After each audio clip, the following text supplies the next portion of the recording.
been the most exciting, unpredictable election for a generation. Over the next few hours, we'll discover what's happened. Welcome to election night here on the BBC.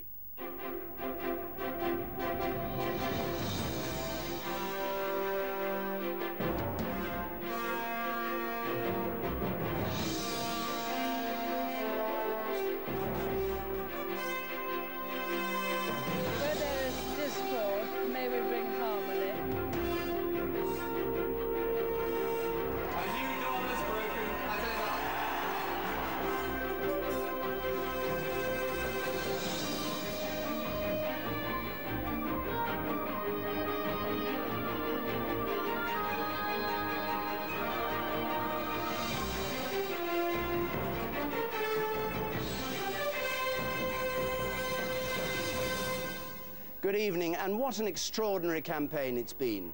It began as a two-horse race. It ended with 3 starters at the line. And in 4 minutes' time, when we have our exit poll, we'll have the first indication of who's the winner, if indeed there is a clear winner. Whether David Cameron becomes the first Tory Prime Minister in 13 years, whether Gordon Brown returns triumphant to number 10, or whether it's Nick Clegg who in effect acts as the kingmaker. There are 650 constituencies, which each sends 1 MP to the new House of Commons. An electorate of just over 45 million people whose votes will be counted at nearly 450 centres throughout the United Kingdom. Towns and cities, countryside and suburbs. And we've got our cameras at more of them than any other broadcaster. And a team around me here, the engine room, that will analyse these results as they come in. Some of our top reporters are with the party leaders. Andrew Marr is with David Cameron, Kirsty Walk with Nick Clegg, and John Simpson following Gordon Brown. And Jeremy Vine will open the doors into his virtual world to display the results in all their glory. Can David Cameron pave the way to number 10? Here are our paving stones flying into Downing Street. Each one of them has a constituency on it. The seats the Conservatives need to win to get Mr. Cameron to the end of the street. They need 116 extra seats for an overall majority, and here they are. And if they win them in order of difficulty, the last one is Waveney. And if they get them, Mr. Cameron is then up the stairs. He opens the door, and as Prime Minister, he goes in. There'll be plenty more of that to come. And Jeremy Paxman is here to talk to the big political beasts. Yes, up here on the naughty step, we shall have a constantly changing procession of winners and losers, of battle-weary veterans and eager adventurers, finding out from them what this decision we've made means and what will happen to us now. And by the London Eye, with a spectacular view across the Thames to the Palace of Westminster, Andrew Neil will be talking to some familiar faces. Yes, throughout the night I'm going to be talking to an eclectic mix of opinion formers and celebrities, including Piers Morgan, Simon Schama, Ian Hislop, Bruce Forsyth, Joan Collins, Ben Kingsley, and maybe, just maybe, a few surprises.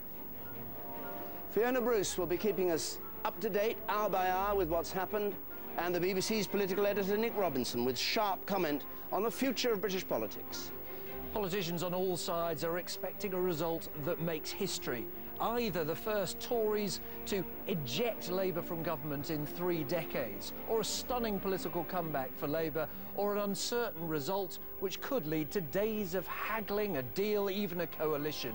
And the argument about who has the right to govern could start tonight in here. And to look at any one constituency in this election where every seat matters, Emily Maitlis. Yes, one big headline result, but there will be clues along the way to help us get there. My team will be sifting through those 650 individual races to see which results start spelling out the big picture. And this machine will help me show you. Here is how we voted last time round. What colour will we paint the country this time? Stay with us as I show you what your vote has done to this map. Now, in a moment, as Big Ben strikes 10, we'll be able to give the result of our exit poll. For the first time, not an opinion poll, not people saying how they intend to vote, but people answering the question after they've voted. How did you vote? And that's how this is formed. We went to 130 different polling places to find this out. But remember, this is only an exit poll. If it was dead accurate, there'd be no need for anybody to go and vote.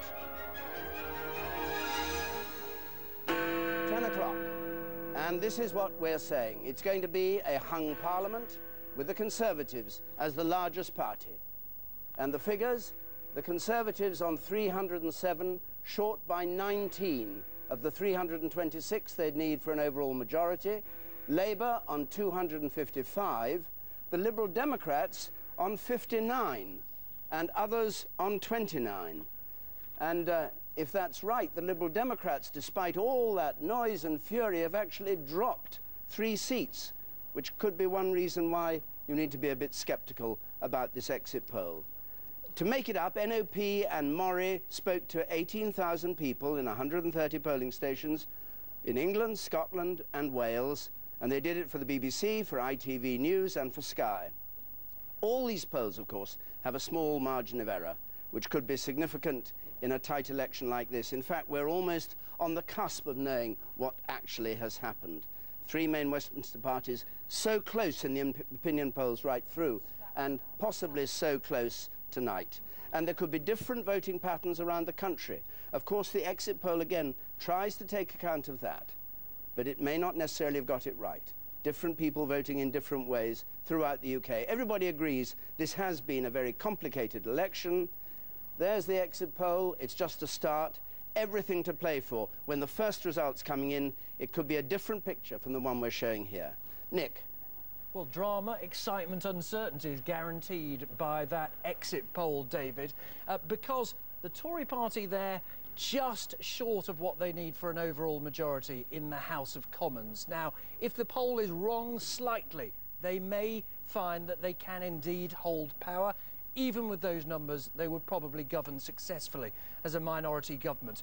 Wrong in the other direction, though, and the possibility comes that if indeed the Liberal Democrats do much better than that poll suggests, as many people would expect them to, that there is just the slightest possibility that Gordon Brown could try and hold on to power by coming to an arrangement or indeed a formal coalition with the Liberal Democrats. I mean, what we know is that those exit polls are based on uniform behaviour, and if that is not right, if that does not happen, what we know is we're in for an extremely interesting night. Nick, so true, so true. Now, we've got an innovation this year, big innovation. We've managed to project onto Big Ben, for the first time, the results as they come through. There is Big Ben in the tower, Big Ben, of course, referring to the bell, not the tower itself, and the BBC's exit poll is there, projected on there, and as the results come in, we will continue to put them up there at the very heart of Parliament.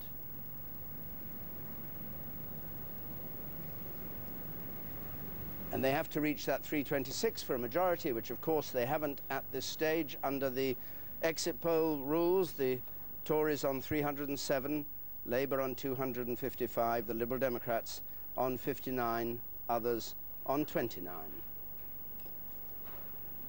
Now it's just after 10 o'clock and there's a race on now for the first result. The first result's going to be very important to us. The first few will give us some indication of what's gone on. As you know, it's always places that are safe Labour seats that go first, or possibly Torbay, but normally Sunderland, safe Labour, but nevertheless our experts look at those and analyse what change there's been, and our helicopters are up there in the sky spotting ballot boxes being taken in the cars and then rushed to the count. And Sunderland in particular, Houghton and Sunderland South, we expect to be the first to declare. We'll be up there with our reporter in a moment and try and get that result in.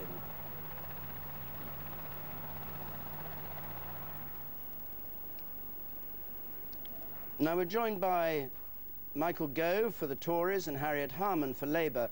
Mr. Gove, have you heard our exit poll? What do you make of it? Do this. No, it doesn't.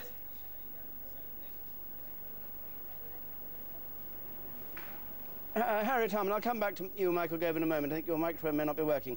Harriet Harman, what do you make of this exit poll?